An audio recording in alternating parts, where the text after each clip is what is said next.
It was intended to be another Daytona finale. It was intended to be a gridlocked, two-lane drag race like we'd seen hundreds of times before. But Ryan Blaney had different plans. Ryan Blaney changed the script with only 2 laps to go, sitting back in 13th place, and rocked the minds of drivers, teams, and fans all throughout NASCAR. He didn't simply win the race, he thwarted the competition's scheme. He neutralized their strategies, shattered their momentum, and marched right into the playoffs like he owned the place. People are outraged right now. Blaney made it appear easy to move up the field at Daytona, which is practically impossible in the real world. He did not have a track position. He did not have pure air. He did not even have time. But what did he have? A gut instinct and a partner. As turmoil exploded around them, Cole Custer remained high as everyone else ducked back to the center, and Blaney followed him. The two of them accelerated onto the far outside lane, ignoring the rest of the field but gathering speed like a freight train. With automobiles stacked too wide in front of them, you'd expect the lane to stall, but it did not. They sped past William Byron and Ross Chastain. Next came Christopher Bell and Michael McDowell, then Elliott and Buescher, then Larson and Haley.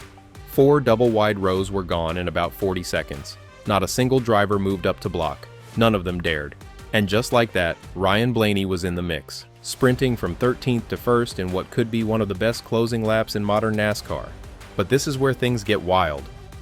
As they approached the white flag, it was no longer just about Blaney. Justin Haley attempted to block. Custer darted. Blaney soared. Behind him, Daniel Suarez delivered a huge push. They hit 197 miles per hour entering turn 3. Blaney did not flinch. He took the lead, cut in front of Haley, and remained in the center as the field burst behind him in a 4-wide, desperate sprint to the finish line. Suarez was just 0.031 seconds behind. Haley only 0.036. Custer scored 0.049. Eric Jones scored 0.091. That puts 5 vehicles less than 1/10 of a second away from victory.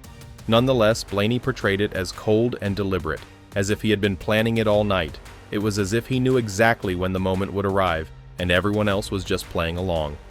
And here's the twist that triggered even more chaos. Ryan Blaney's victory not only earned him the trophy, but also salvaged Alex Bowman's season. Bowman had crashed early and was forced to watch from the sidelines, helpless. With one more new winner, Bowman would have been eliminated from the playoffs. But Blaney, who was already in the postseason, did something no one else could. He held off a hungry group of playoff hopes, preventing any surprises and putting Bowman in position for a Hail Mary win. Bowman expressed his gratitude openly. 7 million beers, he joked following the race. That's what he claimed he owed Blaney. And Blaney? He laughed it off and replied, "I'll save him some money and take 5 million. However, not everyone in the garage was laughing, because this wasn't just another super speedway redesign. This was a complete shutdown. Some drivers were not pleased to be blocked out, literally and figuratively, by a man who had already punched his golden ticket. And the media? They saw something else, something bigger. It's almost Earnhardt-ian. They began comparing Blaney's 2-lap drive to Dale Earnhardt's historic victory at Talladega in 2000, when the Intimidator went from 18th to 1st in 5 laps. But Blaney wouldn't have it. "No," he replied. "No." He repeatedly dismissed such similarity. He did not want it. I did not ask for it. And frankly, I didn't think he deserved it. "I feel like I do a decent job," he added calmly. "I try to be patient." It's easy to become impatient in this situation at Daytona and Talladega. Sometimes you just have to let things play out. Let it play out?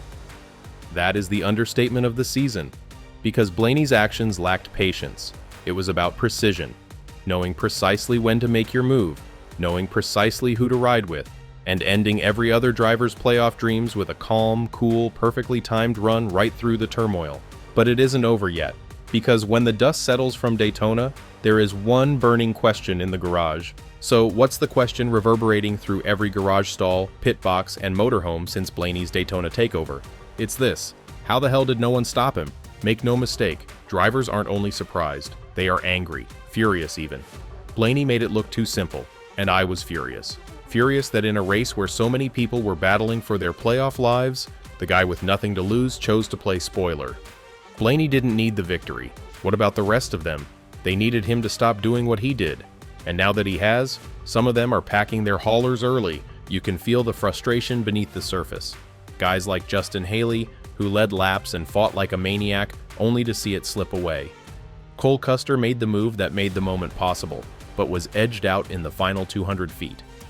Daniel Suarez, who gave Blaney his final push, finished 0.03 seconds behind him. They were right there. They are inches away from changing the entire season. And yet, all of them are left wondering what else they could have done. What is even worse, Blaney refuses to accept full credit for the move. That could sound humble, but for the drivers that lost to him, it hurts even more. Because Blaney admits it wasn't a master plan, it was instinctive. Gut sensation. "You have no time to think about that stuff," he explained. "It is a bang-bang play. You should just go with your gut." And this time, his intuition was spot on. "If Custer wouldn't have done that, I don't know if we would have got there," Blaney told me. However, that is the part that is haunting the rest of the field, because they did not follow their instincts. They paused. They remained in line. They did not move up. None of them threw the block that could have cut Blaney's run short. And now, they're out. Blaney is in, and the Cup Series playoffs were just turned upside down. Blaney dismisses parallels to Dale Earnhardt, but everyone else does. The media, the fans, and even his teammates. Michael Nelson, Team Penske's president of NASCAR operations, did not mince words. "He's pretty special," Nelson explained. "Think about how many races we've had this year where he's really coming through and challenging for the win at the end." And he's correct. Darlington, Nashville, Talladega, Daytona. When the race is on the line, the number 12 Ford is present. Blaney still downplays it. "I can't do it by myself," he admitted. "I didn't just turn left and pass everybody." He thanks his spotter, teammates, and a little bit of luck. He even admits that he makes a lot of bad decisions out there. But here's the thing. Nobody remembers the awful judgments now. They recall what he did on Saturday night. They recall how he ended half the playoff field's dreams in less than a minute. How he drove like a man crazed while appearing as cool as ice. How he made the most perfect move at the most perfect time and refused to discuss it as if it were a huge deal. But make no mistake, that was a huge thing. A huge deal. Drivers understand this, because Blaney did not just win. He had power over the outcome. He decided who got in. And that is power. That is respect. That is terror. Perhaps this is why so many men are keeping quiet right now. Because they won't only have to face Ryan Blaney in the playoffs, they must race him on tracks like Talladega again. And they now understand exactly what he is capable of when the time comes. So, as we enter the final stretch, the question isn't whether Blaney will strike again. The question is when. And the next time the pack lines up at 200 miles per hour and starts switching lanes, every driver in the field will be watching for the number 12 car and wondering if they'll be the next ones shut down. But perhaps Bowman can ease the blow. After all, Blaney has 5 million beers on his way. Now allow me to ask you this. Was Ryan Blaney's move just a perfectly timed run, or the beginning of something bigger? Is there anything dangerous? Share your opinions in the comments. Something tells me that this story is far from over,